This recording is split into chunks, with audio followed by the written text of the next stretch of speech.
बांग्लादेश में अंतरिम सरकार के गठन के बाद अब पूर्व प्रधानमंत्री शेख हसीना पुनः होने वाले चुनाव के लिए अपने देश लौटेंगी। यह दावा है कि बेटे की ओर से किया गया है। हालांकि उन्होंने यह नहीं बताया कि हसीना 2 बार चुनाव लड़ेंगी या नहीं। बांग्लादेश के पूर्व प्रधानमंत्री शेख हसीना अब जल्द अपने देश लौट आएंगी।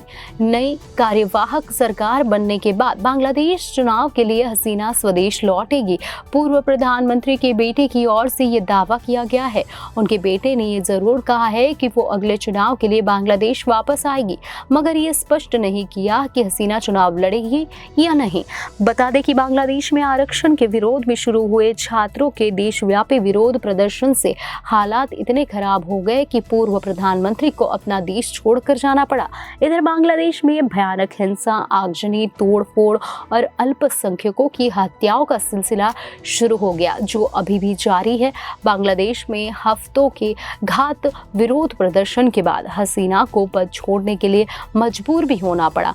इसके बाद बीते सोमवार को वो भारत आ गई, फिर उन्होंने अपने पद से इस्तीफा दे दिया। इसके बाद बांग्लादेश के राष्ट्रपति ने नोबेल शांति पुरस्कार विजेता मोहम्मद यूनुस को अंतरिम सरकार का मुखिया नियुक्त कर दिया। अब यूनुस के नेतृत्व में कार्यवाहक सरकार ने शपथ ग्रहण कर लिया है। क्या हसीना फिर लड़ेगी चुनाव? जी हां, अमेरिका में रहने वाले हसीना के बेटे सजीब वाजिद जॉय ने कहा है कि फिलहाल वह यानी हसीना भारत में है। जैसे ही अंतरिम सरकार चुनाव कराने का फैसला करेगी, वो बांग्लादेश वापस चली जाएगी। उन्होंने ये नहीं बताया कि 76 वर्षीय हसीना चुनाव लड़ेगी या नहीं।